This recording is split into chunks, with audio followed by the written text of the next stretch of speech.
যিহেতু ধাৰাসাৰ বৰষুণৰ ফলত মাৰ্ঘেৰিটা সমষ্টিৰ বিভিন্ন প্ৰান্তত তথা লেখাপানী জাগুন অঞ্চলৰ বিভিন্ন প্ৰান্তত বানেৰ সমগ্ৰ অঞ্চল ধুৱাই নিয়া পৰিলক্ষিত হৈছে। ঠিক সেইটো তাৰ পৰিপ্ৰেক্ষিততে জাগুন গাঁও পঞ্চায়তৰ অন্তৰ্গত প্ৰায় কেইবাখনো গাঁও, ক্ৰমান্বয়ে কথা কাষৰণী গাঁও, ক্ৰমান্বয়ে কথা আদৰ্শ গাঁও, চন্দ্ৰপুৰ গাঁৱকে ধৰি বিভিন্ন নামফাইকে ধৰি বিভিন্ন প্ৰান্তত বানে সমগ্ৰ পৰিৱেশ জলমগ্ন কৰি তুলিছে।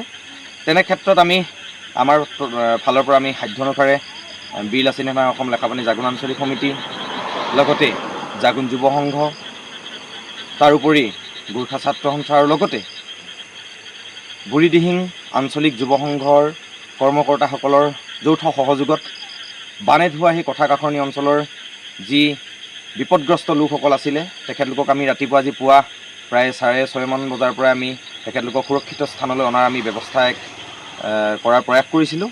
আৰু ঠিক সেইদৰে আমি উক্ত কাৰ্যভাগিত আমি সফল ৰূপায়ণ হৈছোঁ। আৰু লগতে আমি তেখেতলোকক আনি আহোমপথাৰ প্ৰাথমিক বিদ্যালয়ত আমি সুৰক্ষিত স্থানত আনি আমি ইতিমধ্যে তেখেতলোকক আমি ৰাখিব পাৰিছোঁ। এই ক্ষেত্ৰত এই সংবাদ মাধ্যমৰ জৰিয়তে আমি পোনপ্ৰথমে সকলো ব্যক্তিকে আমি সকলো সংগঠন দল সংগঠনক আমি ধন্যবাদ জ্ঞাপন কৰিছোঁ, যিসকলে আমাক আজি দিনজোৰা কাৰ্যসূচীত সহায় সহযোগিতা আগবঢ়ালে।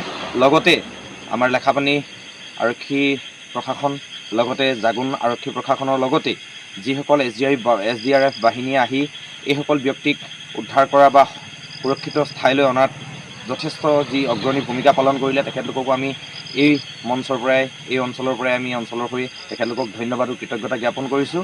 আৰু আগন্তুক দিনতো এনেধৰণৰ সমস্যাসমূহৰ ক্ষেত্ৰত আপোনালোকে আমাৰ লগত সফলভাৱে সহায় সহযোগিতা আগবঢ়াব।